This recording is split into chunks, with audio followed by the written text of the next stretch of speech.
Mesdames et messieurs, bonjour à tous et bienvenue dans cette nouvelle édition du journal de CCTV français. Sans plus tarder, voici les grands titres de l'actualité.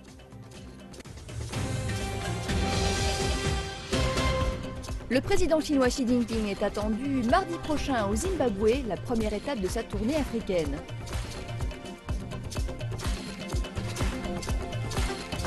La tension ne retombe pas après la destruction d'un chasseur russe par l'armée turque. Moscou accuse maintenant Ankara de coups montés. La Belgique arrête un 6e suspect en lien avec les attaques du 13 novembre à Paris.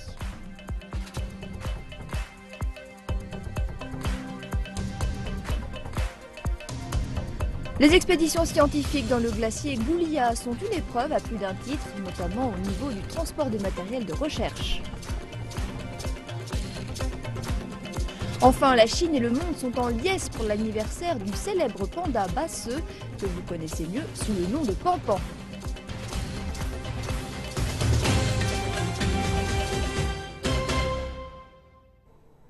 Nous ouvrons ce journal avec le prochain voyage du président chinois en Afrique. Xi Jinping débutera mardi prochain une visite d'État de 2 jours au Zimbabwe. Celle-ci sera la première d'un président chinois en un peu moins de 20 ans. Les liens économiques unissant les deux nations devraient dominer les discussions entre le dirigeant chinois et son homologue zimbabwéen Robert Mugabe.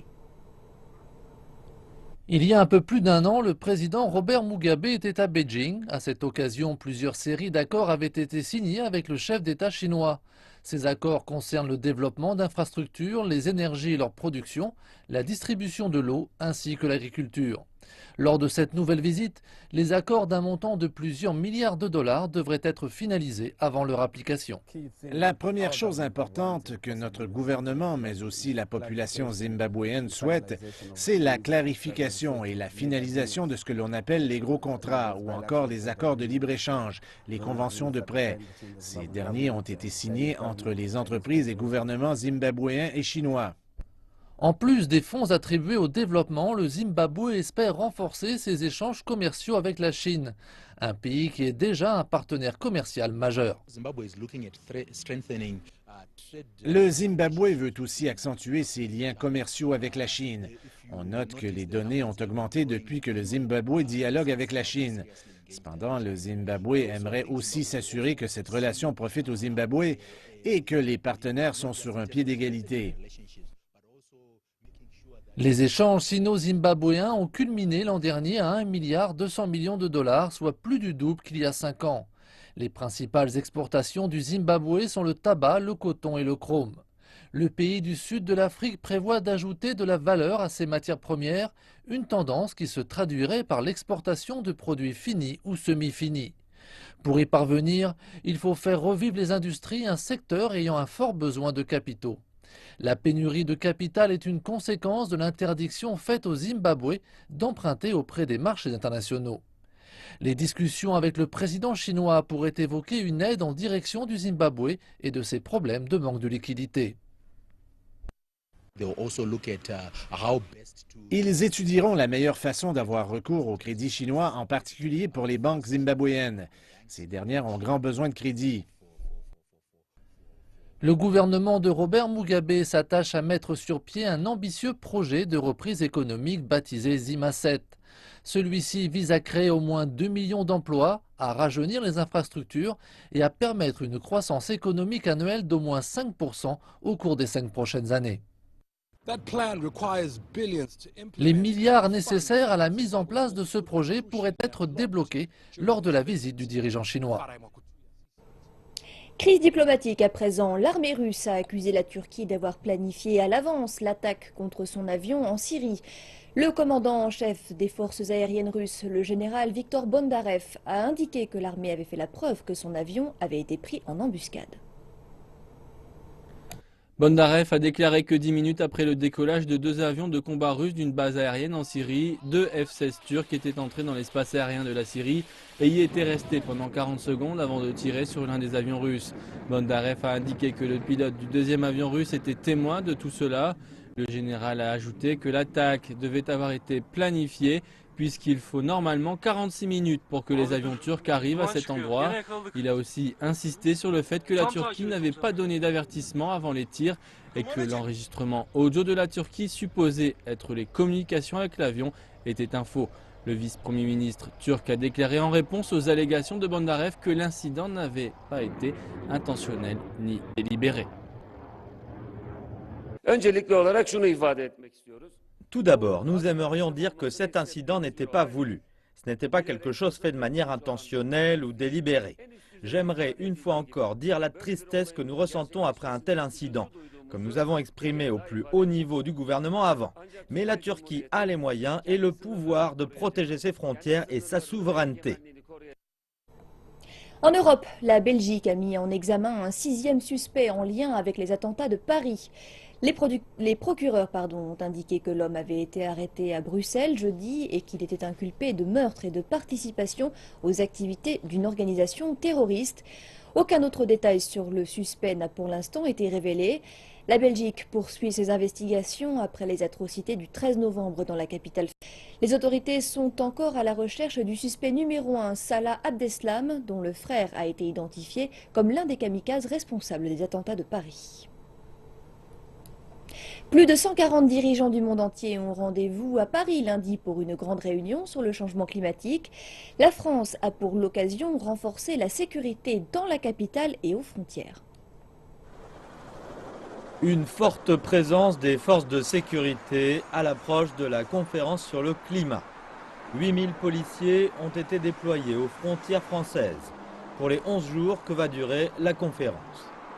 Et plus de 2800 soldats et policiers patrouilleront autour du site qui accueillera l'événement. Le personnel de sécurité de l'ONU est en charge d'assurer spécialement la sécurité des chefs d'État. On doit faire en sorte que la population se sente rassurée, voilà, qu'il y ait pas de... que les gens n'aient pas peur de nous, qu'ils se sentent en sécurité avec nous et en même temps voilà, que les terroristes éventuels, eux, ne puissent rien faire. Paris se remet à peine des attentats commis par l'État islamique qui ont fait 130 morts il y a 2 semaines. Le pays est en état d'urgence pour une période de 3 mois. Les soldats armés patrouillent sur les lieux touristiques dans toute la capitale. Ici vous avez de la population civile, ils ne sont pas forcément habitués à voir l'armée, genre comme là à Paris en ville, avec de l'armement, surtout on est suréquipé. Donc il y en a, ils sont un peu effrayés des fois. Les autorités font savoir que 6300 personnels de sécurité supplémentaires seront déployés dans Paris dimanche et lundi. Les autoroutes au nord et au sud de Paris seront fermées, tout comme la partie nord du boulevard périphérique. Les grands boulevards de la capitale seront également fermés à la circulation. Nous passons maintenant aux actualités chinoises dans cette seconde partie d'édition. La réforme de l'offre est un nouveau concept des dirigeants chinois. L'innovation et la réforme seraient la clé de cette nouvelle politique destinée à relancer la croissance économique. Il ne fait aucun doute que le modèle économique chinois connaît un rééquilibrage en faveur de la consommation. Le problème est que les usines chinoises ne sont pas toujours en mesure de satisfaire les consommateurs. Certains Chinois vont en effet à l'étranger pour acheter autocuiseurs et sièges de toilette. Le gouvernement veut faire monter en gamme la production industrielle et a pour cela créé une nouvelle expression, la réforme de l'offre. Ceci inclut la hausse de la productivité du travail, du capital et de l'utilisation des sols, la montée en gamme de la technologie et du capital humain, et la promotion de l'entrepreneuriat et des structures d'innovation telles que les universités. Le gouvernement entend également réduire les impôts et les contrôles administratifs, supprimer les industries dépassées et créer des produits compétitifs. Pour reprendre les mots des experts, tout tourne autour de réformes et d'innovation.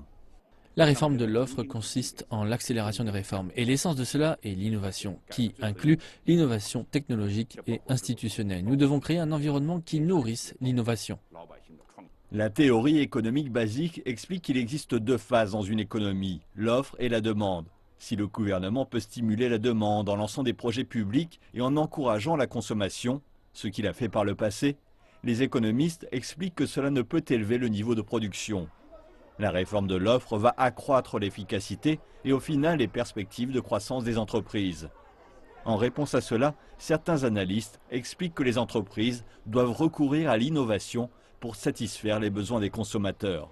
Les producteurs doivent baser leur production sur les consommateurs ou personnaliser leurs produits. Je pense que quand notre production satisfera la demande, les gens n'iront plus à l'étranger pour faire du shopping et notre secteur des services se développera. De plus, la réforme de l'offre correspondrait à la situation économique actuelle et permettrait d'en surmonter les difficultés. Les dirigeants chinois ont mentionné cette expression à 4 reprises en seulement 9 jours, tant au niveau interne qu'international. Ils espèrent que cela puisse donner une impulsion aux entreprises et améliorer la qualité des biens et services.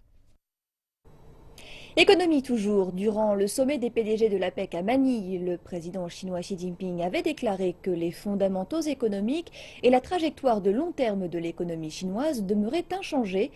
La Chine change en matière industrielle, d'urbanisation et de modernisation de son secteur agricole.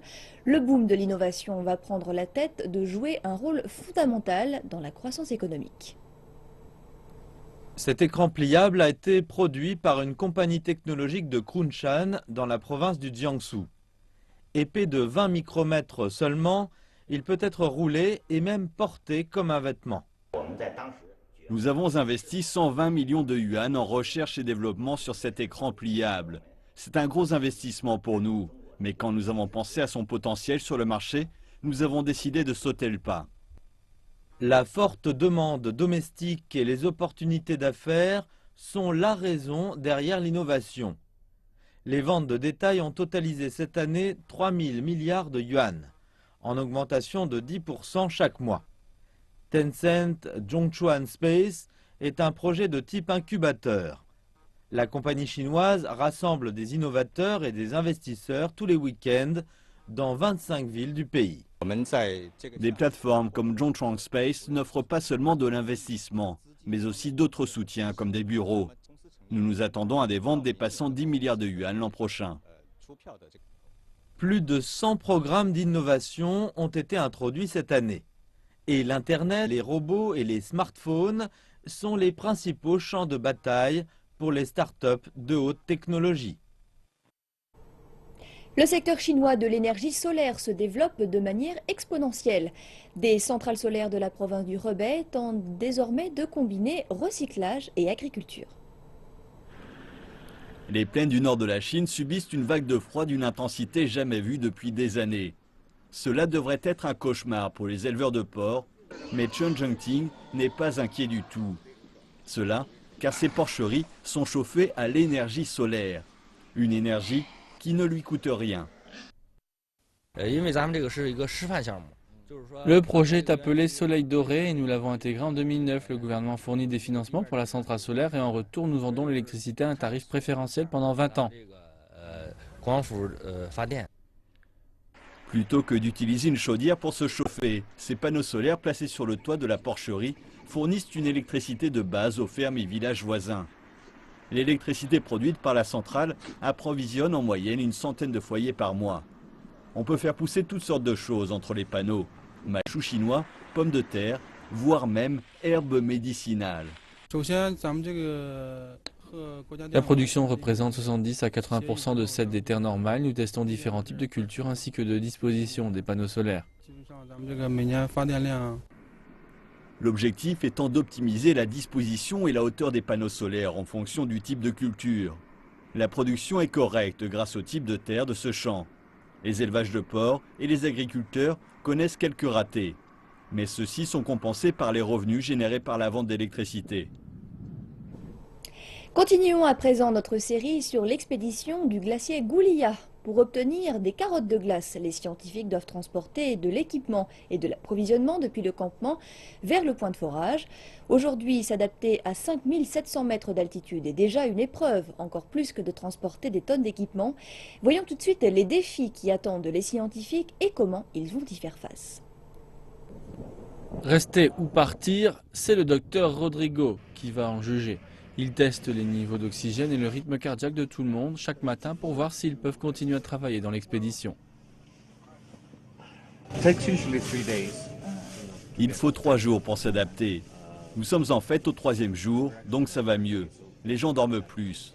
Jusqu'ici, rien à signaler. L'appétit, jour après jour, est mieux que le premier. Pour le moment, ce n'est pas un dur travail pour nous, mais il le deviendra. Dans une paire de semaines, je pense qu'il y aura un pic. Les scientifiques et les porteurs font face à un grand défi quand ils transportent de l'équipement du campement vers les sites de forage. Après une longue discussion, l'équipe a accepté d'essayer la solution du guide de montagne. Je veux juste démontrer que si nous utilisons l'avantage mécanique, nous pourrions tirer ce camion ici. Ils ont trouvé un point de soutien à la surface de la glace près du sommet de la montagne et ont ensuite fixé un crampon et passé une corde à travers. Les membres de l'équipe pourront alors utiliser la corde et lever la motoneige. Mais l'opération est très limitée dans le temps. Les températures se réchauffent à l'approche de midi. La glace fondra et les crampons ne pourront plus tenir. Nous devons nous dépêcher. Avoir les motoneiges à la surface de la glace signifie que les scientifiques pourront voyager vers les extrémités du glacier et les points de forage librement. C'est une étape importante pour l'expédition, mais ce qui les attend sur le glacier est une question que tout le monde se pose. C'est toute la Chine qui est en fête aujourd'hui en raison de l'anniversaire de Basse qui célèbre son 35e anniversaire. Ce panda femelle s'est fait connaître pour avoir incarné l'inoubliable mascotte sportive Pan Pan. C'est du monde entier que ses fans ont accouru dans la ville de Fuzhou pour voir leur idole. Basse est sans conteste le panda le plus célèbre de Chine. Pour des millions de Chinois, elle est Pan Pan, la mascotte des 11e Jeux asiatiques de Beijing en 1990. On a également pu la voir au gala de la fête du printemps l'année suivante. La superstar y a fait étalage de ses multiples talents sportifs. Basse a voyagé dans le monde entier en tant qu'envoyée spéciale de l'amitié. En 1987, elle a été invitée à se produire au zoo de San Diego aux États-Unis. Pendant 6 mois, elle a attiré pas moins de 2,5 millions de visiteurs. Le centre de recherche des pandas géants de Fuzhou dans la province du Fujian est le foyer de Basse depuis 1985, l'année qui a suivi son sauvetage de la nature. L'âge de 20 ans pour les pandas géants est l'équivalent de 80 ans pour les hommes. Le rapport est de 1 à 4. On peut donc scientifiquement dire que Basse est plus que centenaire en années humaines. Basse est le plus vieux panda de la partie continentale de Chine. Malgré son âge, elle semble encore pleine de vie. C'est ainsi que s'achève notre journal que je vous remercie d'avoir suivi. Rendez-vous dans 1h30 pour une nouvelle édition d'Afrique Info. Excellent type de programme sur notre chaîne.